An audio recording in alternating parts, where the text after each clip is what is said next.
This head is linked to one of the most famous and mysterious prison breaks of history. Of course, I am talking about Alcatraz prison. Famous fortress that was considered to be the ultimate maximum security federal prison. Alcatraz is positioned 1.5 miles from San Francisco Bay, surrounded by treacherous, cold waters that have extremely strong currents. The prison itself had thick iron gates, a series of guard towers that were positioned on each side of the island with spotlights, and they were also manned 24 hours. The prison was surrounded by a tall fence topped with barbed wire, and no boats were authorized to be within 300 feet of the island. On top of this, all communications with the outside world were completely censored. All incoming mail was reviewed. In fact, guards would even type all of the letters that came in, so this way there couldn't be any Morse code, and guards would check on each prisoner 12 times a day. With all of these rules and regulations, the thought of escape seemed impossible. That was until 3 men beat all of the odds. Their names were Frank Morris and brothers John and Clarence Engelin.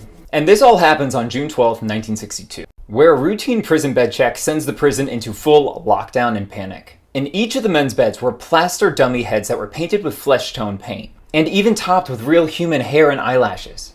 In fact, the dummy heads were so realistic that they fooled the overnight guards. Upon identifying that the men are missing, the FBI, the Coast Guard, and the Prison Bureau of Authorities are all contacted. This is when an intensive search began. Within 2 days, a packet of letters sealed in rubber were discovered in the waters. Also found were makeshift pieces of a paddle, a rubber tube floating in the water, as well as a homemade life vest that washed up on a local beach. But as time passed, the men were never found and bodies were never recovered. It's believed that this plan all started the December of the following year, when one of the men came across old saw blades. The men then began making homemade tools like a DIY drill built from an old vacuum motor, but ultimately used this to carefully drill holes around the vents in their cells so they could remove the entire section of the wall. Behind the cells was an unguarded corridor. Inside this corridor, they would climb to the roof and set up a secret workshop where they would begin to build all of these materials for their great escape.